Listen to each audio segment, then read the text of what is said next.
Yo, what's good, guys? Welcome back to this channel again. This is YouTube FX, as you can see right here.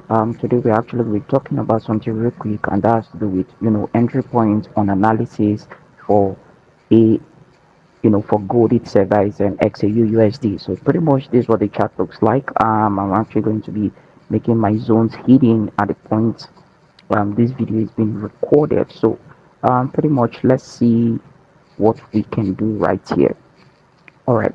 So the first thing out first is you need to understand what this chart is. As you can see today, let's just analyze this real quick. So the first created this draw in liquidity, and in creating this draw in liquidity, that will bring about lots and lots of change of character here. We have change of character here. We have break of structure here.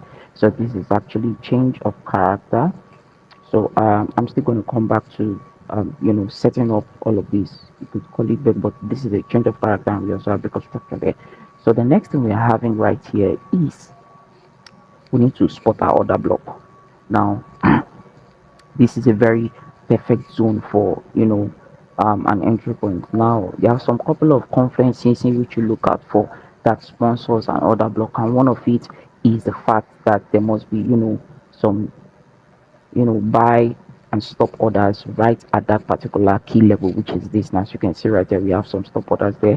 And then another thing you need to still understand is when we talk about order block, you must still ensure that the presence of fair value gap is there, you know, seen and spotted out real quick, perfectly and clear. Yes, if you don't have the presence of a fair value gap, that particular order block tends to be less, um, you know, um, a probability point for your entry. So you need to pay close attention to this. Now there must be the presence of a fair value gap. So this is actually one other block that we have spotted. As you can see right here is our other block. This is it. So we're waiting for price to rigmarole round all of this and then come back to this zone, and then we are in on a trade on that. So the next thing we look at for is to also spot other blocks in this same chart. As you can see, this is another perfect one. We have some stop and buy orders here, some stop orders here, as you can see right here. So there's every tendency that when price gets to this point, there'll be a stop order at some point. So with these, we've been able to spot this as well. Remember, I told you there must be the presence of a fair value gap, and as you can see right here, we are having that real we're having that right here. So as you can see, there's another presence. So the logo is very, that's why most times you need to scale up so you can see how the larger view of whatever it is you're checking out for in a particular chart.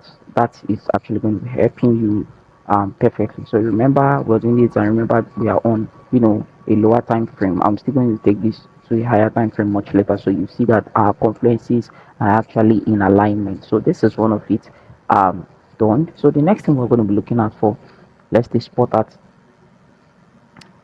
some couple of things, and as you can see right here, we still have, all right, so good, there's another one, and we have another one. Now this particular order block, I decided to target the mitigated block. The reason why I decided to tag this a mitigated block, we have some stop orders here, but then this particular if you watch, price action has to tap into this particular level, tap into this block, and then continue what it was doing, and this has been the push right there, and it has actually been on the on the move right up. So pretty much this is actually mitigated block. Now more couple of times I've received lots of questions as regarding mitigated block. Is it really right to create mitigated block? Now the answer to that question comes in two forms. One, I would say in an order block has some confluences that makes it potent, and one of the confluences that makes an order block of a very high probability is that it must not have been mitigated once. So for another block to be mitigated doesn't necessarily mean that it's not still going to be valid. We are only saying that the potential at which that particular order block becomes more, active in terms of the probability level that would sponsor your trading at this moment is being minimal, highly minimal. Why? Because that particular order block has been mitigated first. So it doesn't mean that when price comes, the price is not still definitely going to push towards the opposite direction. It definitely will, but the chances that it gets there are and push to the opposite direction is slim. So that's why when you have a mitigated block and price action is actually heading towards that mitigated block, things you need to watch out for are some other conferences. So you have to check for maybe an inversion fair value gap and all of that. These are things you also use to be able to sponsor the fact that you need to take that trade on that particular order block. Now, this is what I mean. Assuming I bring something like this, take for example, assuming I have something, let's assume this happens here. Sorry, let's assume this happens real quick here and we are having something like this. Let's because it's for me what you're having, and you have something like this clears out this and comes and break through there and retest this level and come down. Let's just assume gets to this point. Now it might go straight to this point and come this way, and let's assume in getting straight to this point um you have some fair value gap here, and this particular price action had to rate through this level, making this particular whatever it is you have here an inversion fair value gap. Then price would definitely come down to this level and then push up. So your entering point, where your point of interest is going to be taking a probably let's say a long position, your entry point is going to be somewhere around here. Now, some persons might want to do break even. It's okay, but then break even might not really be break even. There might be other things that might, sponsor. You might have, you might have a little, one or two accumulation here before the price keeps moving. And then if you're not good in holding trades for a long time, you might start working with your emotions. Emotion might step in, and that might not really help you. Are we together now? So pretty much this is it. You have to look at for this. Then you set your position, and then a minimum of twice your risk. So if you're having that 1:2 is fine, depending on how you take how price action works to your favor. Then if you can hold it trade for a very long time, then you might have 1:3, 1:4, 1:5.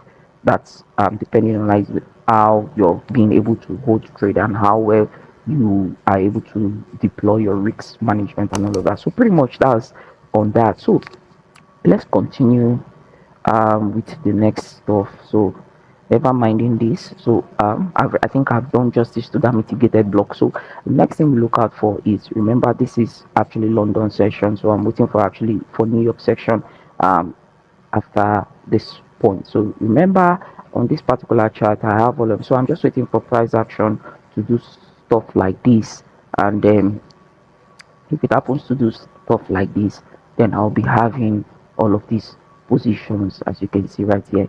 So if price gets to forget what it is doing here, if it turns from this level, gets down, we do all of the rigmarole and gets to this level, we are expecting to enter, at least a minimum of 1:2 weeks to reward ratio here. And after that is done, we also wait for price to go up, or depending on how the case might be, and step down again and do all of that.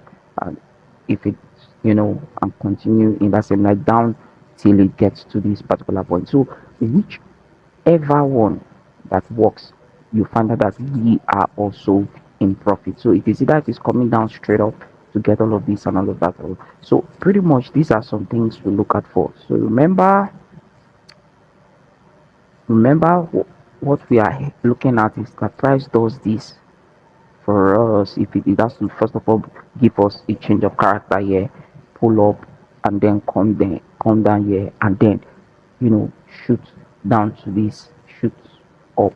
Now this point becomes our TP. That's why you have this one. So this would not be our TP. So we're entering here, stop loss a little bit below our other block, entry a little bit, then and take profit to just be right at this level. So one is to about two thereabout is sharp for this trade. Or if that's not the case, then we'll be looking at price does the same thing. Let's assume does this, and instead of continuing shooting up, price action decide to come here, retest this other block, making it a breaker block and then push down, and you're having stuff like this, you understand, and it taps into this level, then this will be it. Go back here, come back, do a retest to that particular fair value gap, and then it pushes up. So price could do this. If it does this here, then that's where this guy becomes.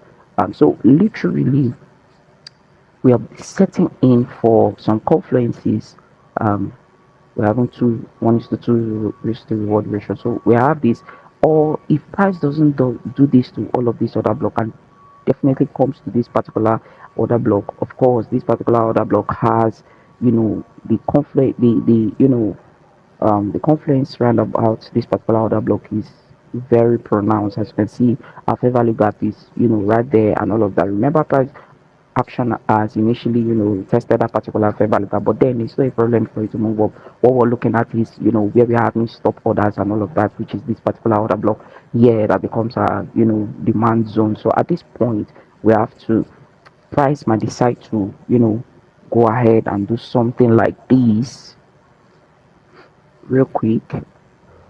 Price might go ahead and do something like this, but still continue. Let's assume like this. You should be able to, you understand, have a proper risk to reward ratio, and that will be that. So I think at this point, if this video has been helpful to you, do well to hit the subscribe button, turn on the notification bell, so you will be notified whenever it is we drop a new video, to be able to help your entire educational process as regarding trading for you to become a profitable trader. Yes, remember to also be part of our community if you so wish, and you would never regret it. Remember, you don't need to be a greedy person as a trader. You need to, be you need to be liberal in your trading as a trader, and also ensure you apply proper risk management, because whilst your trade is actually, whilst the market is in your favor and is working, try to always tighten your stop losses.